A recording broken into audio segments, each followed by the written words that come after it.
가기사는 증시 각도기. 네, 안녕하세요. 증시 나침반은 지원입니다. 네, 2025년 이제 첫 장 시작을 했는데요.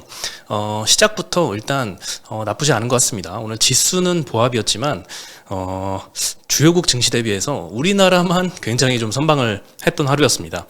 오늘 뭐 대만, 일본 다 1%씩 하락했고요. 홍콩 항생 상해는 2, 3%씩 가까이 거의 2%대씩 이렇게 하락을 했는데, 국내는 이제 코스피가 보합으로 끝났고 코스닥은 1.2% 상승했습니다. 이렇게 이제 2024년에는 한국 시장만 마이너스, 코스피가 마이너스 10%, 코스닥이 마이너스 22%였죠. 그리고 해외의 주요 증시들은 전부 다 플러스였습니다. 미국, 중국, 대만, 뭐 일본 전부 다 플러스였는데, 디커플링이 상당히 좀 심화된 만큼 대부분 통계적으로 분석으로도 좀 보여드렸지만, 그 다음에는 이제 우리나라의 상대 강세가 좀 진행될 가능성도 있을 것 같다라는 기대도 했었는데, 일단 첫 시작은 나쁘지 않았던 것 같습니다. 게다가 오늘은 생각보다 뭐 외국인도 계속 매도를 이어갔고요. 2,400억이나 코스피에서 매도하고 코스닥에서도 1,300억 정도 순매도를 했음에도 불구하고 환율이 조금 안정화되는 모습을 보였습니다. 아마 한국은행의 영향이 있지 않을까 싶은데요. 외국인도 이렇게 나가고, 오늘 국고채 금리도 상당히 좀 변동폭이 심했거든요. 많이 금리가 좀 떨어져서 미국과 이제 국내의 금리 차가 최근 환율의 결정적인 좀 변수로 작용을 하고 있는데, 금리 차가 이렇게 커지는데도 불구하고 환율이 조금 안정이 됐던 건 한국은행의 역할이 좀 있지 않았나, 이런 생각이 좀 듭니다. 오늘 사실 이제 코스닥은 1.2%로 굉장히 좀 좋은 흐름을 좀 보였었는데, 코스닥의 주요 시총 상위를 차지하고 있는 2차전지와 바이오는 굉장히 좀 약세를 보였습니다. 그럼에도 그 이외의 섹터에서 그렇게 크지 않은 섹터이지만 급등한 종목들이 로봇주에서 굉장히 많이 나왔고요. 일부 뭐 조선이나 방산, 원전 이런 쪽으로도 좀 급등 종목이 좀 나오면서 오늘 코스닥 시장에선 굉장히 선방이 좀 있었던 것 같습니다. 원달러 환율은 1,466원, 1,460원대가 상당히 좀 낮아 보인다 싶을 정도로, 일단 최근에 고점 거의 1,500원 가는 줄 알았는데 조금 내려오고 있는 모습이고요. 한국은행도 오늘 환율이 곧 안정화될 것이다 라고 전망을 좀 했습니다. 그 소식 이따 전해드리고요. 오늘 업종별로는 이제 두산 로보틱스가 28% 오르면서 기계장비 섹터가 5.3% 상승해서 1등을 기록을 했습니다. 이 섹터에서는 뭐 다른 뭐 설비자동화나 감속기 만드는 삼익 THK가 18% 상승했고요. 한미반도체가 5.6% 상승, 그리고 원전 두산 에너빌리티가 3% 상승을 했습니다. 운수창고 업종에서는 현대 글로비스가 13% 상승을 했고요. 대한항공이 4%대 상승을 하고, 뭐 티웨이, 진에어도 2%대 상승을 한 반면에, 그 안타까운 사고가 났던 제주항공은 지난 영업일에 이어서 오늘도 4.6% 하락을 이어가고 있습니다. 오늘 전기가스 업종은 상대적으로 좀 약했고요. 지역 난방공사, 한국전력, 한국가스공사 이런 회사들 좀 떨어지고 있는데, 한국가스공사가 최근에 연일 며칠 약세를 보이고 있습니다. 근데 이걸로 보아서 다른 배당주들의 약세도 좀 설명할 수 있을 것 같은데요. 뭐 은행주뿐만 아니라 보험주도 그렇고 배당락을 맞잖아요. 예를 들면 3% 배당을 주는 회사가 있으면은 배당락일에 이제 3%가 그대로 좀 그 정도 떨어지는 모습을 보이는데, 최근에는 이제 배당을 주는 것 이상으로 배당락일에 떨어지고 그 이후에도 하락세가 좀 이어져 가는 모습들이 좀 생기는 것 같습니다. 최근에 좀 배당주가 좀 약세를 보이고 있고요. 제약 섹터 마찬가지로 SK바이오사이언스, 녹십자, 셀트리온, 뭐 삼성바이오로직스, 유한양행 이렇게 바이오 대형주들이 오늘은 좀 약세를 보였습니다. 그리고 보험도 좀 하락을 했고요. 오늘 한국은행의 이제 국제국장님이 환율이 안정화될 것이라는 전망을 했는데, 근거로 두 가지를 거론을 했습니다. 국민연금의 내부 결정에 따라서 곧 환해지 물량이 나올 것이다. 환해지라고 하면 이제 국민연금이 달러 약세를 이제 좀 예상을 해서 선물안을 좀 매도할 것이다라는 분석이거든요. 근데 많이 올라가긴 했죠. 그래서 다시 1,500원대를 넘어서 뭐 1,600원대로 향할 가능성보다는 1,300원대로 다시 안정화될 가능성이 더 높다고 판단을 해서 국민연금 내부에 환해지 물량이 좀 나올 것이다라고 첫 번째 근거를 제시를 좀 했습니다. 추가로 국민연금과 외환당국의 외환 스왑 계약도 곧 시작한다라고 하는데, 국민연금이 이제 향후에도 계속 국내 자산은 조금 줄이는 반면에 해외 자산은 늘려가는 기조를 갖고 있습니다. 그래서 해외 자산을 앞으로도 계속 늘릴 텐데, 해외 자산을 살려면 달러를 일단 환전을 해야겠죠. 그래서 국민연금발 달러 수요가 굉장히 좀 올라갈 것으로 예상이 되고 지금까지도 많이 작용을 했을 텐데 여기서 말하는 외환 수합 계약을 통해서 국민연금이 해외 자산을 매입할 때 필요한 달러를 외환 당국이 직접 공급하는 거래입니다. 그러면 추가적인 달러 수요를 조금 억제시키는 영향은 좀 있을 것 같습니다. 그리고 한국은행에서 두 번째로 거론이 됐던 이유는 정치적 불확실성이 조금 완화될 것이다 라는 전망입니다. 최근에 헌법재판관 2명이 임명이 됐죠. 그래서 이걸 통해서 정치 불확실성이 앞으로 좀 완화가 될 것이다 라고 언급을 했습니다.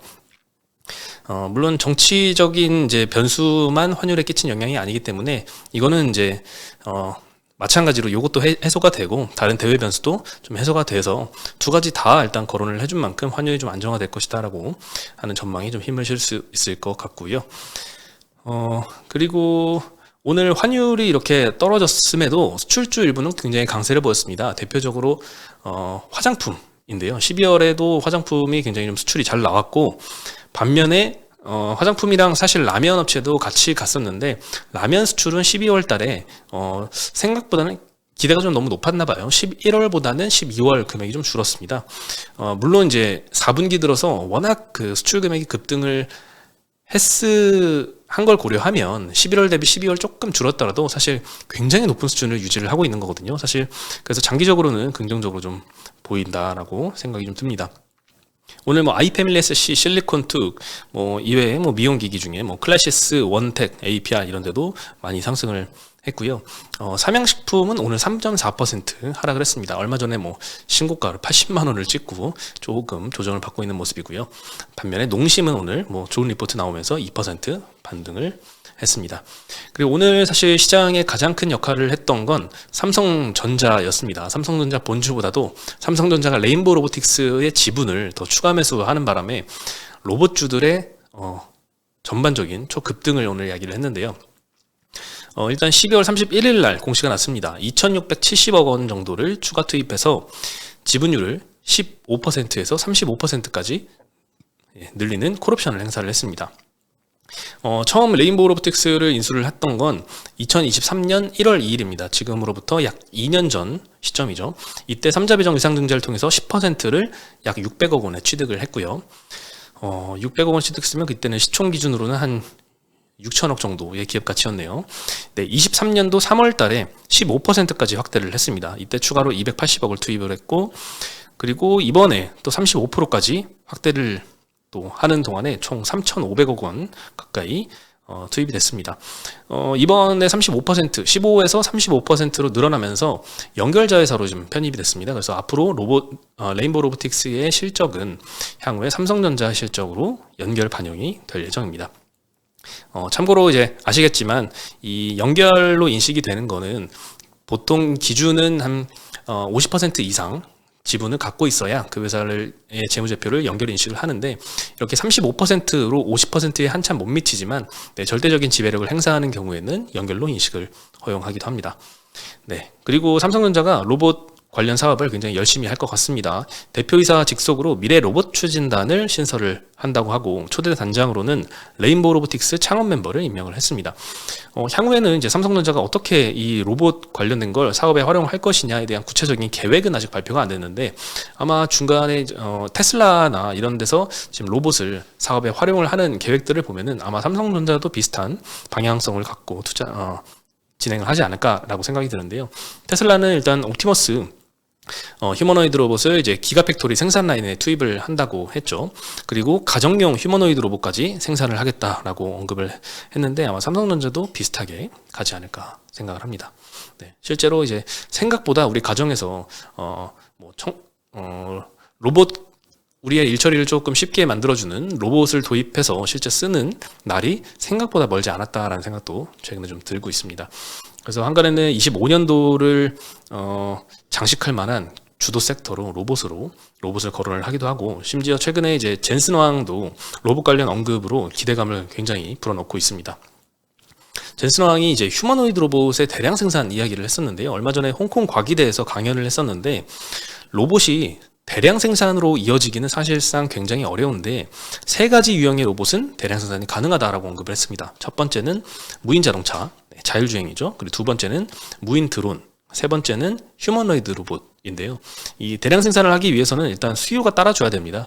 제품 수요가 굉장히 높아야 되고 그에 따라서 더 많은 R&D 투자가 단행이 돼야 되고 다시 대량 생산으로 이어지는 요 선순환 구조가 필요한데 이 세 가지 중에서 가장 높은 생산량을 기록할 로봇은 휴머노이드 로봇이다 라고 언급을 하고 있습니다. 자율주행이나 무인드론보다 휴머노이드 로봇을 더 많이 생산을 할 것이다 라는 전망인데 엔비디아도 사실 로봇에 굉장히 열심히 하고 있습니다. 올해 상반기에는 제슨 토르라고 하는 휴머노이드 로봇용 컴퓨터 기술을 선보인다고 하는데 CES에서 일단 다음 주 월요일이죠. CES에서 관련 발표가 있지 않을까 조심스럽게 기대를 해봅니다. 여기에는 물론 엔비디아 칩을 탑재할 예정이고 관련된 관련된 밸류체인도 함께 더 새로운 수요가 확대된다라고 볼 수 있을 것 같습니다. 국내 반도체도 조금 같이 좀 도움을 받았으면 하는 마음도 있고요. 네, 그리고 뭐 테슬라나 뭐 엔비디아뿐만 아니라 뭐 오픈 AI도 휴머노이드 한다고 하고 굉장히 여기저기 빅테크에서 많이 노력을 하고 있습니다. 그리고 오늘 뭐 건설 인프라 원전 방산 다 같이 좀 중무장대 섹터가 굉장히 좋았는데요. 정부에서 이쪽 분야에 5년간 95조 원을 지원한다라는 소식이 있었습니다. 2025년 경제 정책 방향을 발표를 했는데 기존에는 85조 원 계획을 했었거든요. 근데 이번에 10조 원 증액을 결정해서 총 95조 원을 지원하겠다라고 했고 일부 방법은 이제 수출입은행을 통해서 초대형 수주 같은 거 받으면 이제 금리 우대를 한 예정이라고 합니다. 특히 방산 분야는 방산 펀드도 신설을 해서 지원을 한다고 하고요. 방산주들 오늘 굉장히 상승을 했는데 현대로템이 한 5% 상승한 반면에 뭐 하나에어로스페이스는 11%, LIG넥스원은 15%나 급등을 했습니다. 로봇이 아마 영향을 끼친 게 아닌가 싶은데요. 고스트 로보틱스를 LIG넥스원이 보유를 하고 있죠. 네, 그래서 LIG넥스원이 오늘 가장 크게 급등을 하지 않았나 싶습니다. 그리고 원전주들도 뭐 두산 에너빌리티, 우진엔텍 이런 데 3% 정도씩 상승을 했습니다. 그리고 아까 말씀 안 드렸던 수출주 중에 전력기기가 오늘 굉장히 좀 급등을 많이 했는데요. 뭐 현대일렉트릭 6%대, 뭐 LS일렉트릭 8%대, 뭐 일진전기는 7%씩 많이 상승했고 전선주도 많이 상승을 했는데요. 전력기기 12월 수출이 엄청 놀라운 기록을 달성을 했더라고요. 전월달에 2천만 불 수출했는데 5배 정도인 1억 불을 돌파를 했습니다. 전월 대비뿐만 아니라 전년 대비로 봐도 일평균 수치로 봤을 때 전년 대비 82%라는 굉장히 놀라운 증가세를 다시 보여주고 있습니다. 반면에 이제 2차전지가 굉장히 좀 오늘 약세를 보였습니다. 코스닥 지수는 1.2% 정도 올랐는데요. 이 코스닥 150 ETF로 봤을 때는 별로 안 올랐더라고요. 그 이유가 상위 150개에 속해 있는 업종 중에는 바이오나 2차전지가 많은데 오늘 좀 약했기 때문인데요. 삼성 SDI에서 대규모 유상증자를 추진했다 철회했다라는 보도가 한겨레에서 단독으로 나왔습니다. 유상증자를 추진한다라고 나왔으면 아마 훨씬 더 떨어졌을 수도 있는데 다행히 철회했다가 안 하기로 철회를 했다고 합니다. 다만 그래도 시장의 우려는 크겠죠. 유상증자를 이제 시도할 만큼 자금 조달이 좀 필요하다라는 소리니까요. 그리고 기사의 전체적인 논조도 배터리 업체들의 돈줄이 좀 말라간다 이런 기조로 좀 작성이 됐고요. 오늘 2차전지 소재주들 중에서도 신저가 종목들이 좀 속출하는 모습들을 볼 수 있었습니다. 일단 전기차 캐즘이나 트럼프의 정책 변화 이런 영향 때문에 삼성 SDI가 그동안 그래도 후발주자로 보수적 투자 기조를 좀 유지를 해왔는데 그런 삼성 SDI마저도 자금 상황이 좀 힘든 상황이다 이렇게 언론에서는 작성을 했습니다. 지난달에 유상증자를 위해서 증권신고서까지 제출을 했지만 보완 요구를 받은 후에 증자 계획을 철회했다라고 보도를 했고요. 11월 달부터 사실 유상증자 관련된 이야기가 시장에서 좀 돌았는데 이게 결국에는 사실이었던 걸로 좀 밝혀진 것 같습니다. 작년 3분기 기준으로 순차익금을 보면요. 그전 1년 전 대비해서 더블이 장들었습니다. 그 전에 3조 원이었는데 7조 4천억 원으로 2배 이상 급증을 했고요. 게다가 좀 미국 내에 지금 공장도 2개 짓고 있거든요. 그래서 자금이 아마 계속 필요하지 않을까 싶습니다. 이번에는 유상증자 철회를 했지만 자금 조달이 필요한 상황임은 변하지 않았으니까 향후에 어떤 방식이든 아마 고려를 하고 있지 않을까 이런 생각들이 시장에서 우려로 작용했던 것 같습니다. 순차익금이 이제 삼성 SDI는 7조 4천억 원인데 삼성만 많은 게 아니라 LG엔솔은 11조 원이 넘고요. SK온도 18조 원이 넘습니다. 각각 전년 대비 거의 70에서 100% 사이로 급증을 했으니까 최근에 이 유동성 관련된 조금 좋지 않은 흐름들을 이어가고 있는 것 같습니다. 나이스 신용평가연구원에 따르면 이제 배터리 3사의 합산 투자금이 연 20조 원을 넘는다고 합니다. 그런데 전방시장 악화로 일시적으로 현금이 부족한 상황이라서 외부 자금 수혈이 필요한 상황이다라고 하니까 상당히 좀 어려운 구간을 겪어가는 것 같습니다. 몇 년 전에는 사실 LG엔솔 같은 경우에는 1년에 캐펙스가 한 2조 원대씩 필요하다라고 했을 때에도 굉장히 높은 캐펙스가 필요한 산업이구나라는 생각이 들었는데 지금은 2조 원이 아니라 훨씬 더 높은 금액이 좀 필요한 것 같습니다. 네, 그에 반면에 뭐 전기차 캐즘이나 이런 전방 산업들이 좋지 않은 모습들을 보이고 있는데 얼른 업황이 좀 회복되길 바랍니다. 네, 그러려면 일단 트럼프의 정책 기조가 확정돼야 되지 않을까라는 생각이 좀 듭니다. 네, 오늘 소식은 여기까지입니다. 저희는 내일은 이제 각도기님과 같이 인사를 드리도록 하겠습니다. 안녕.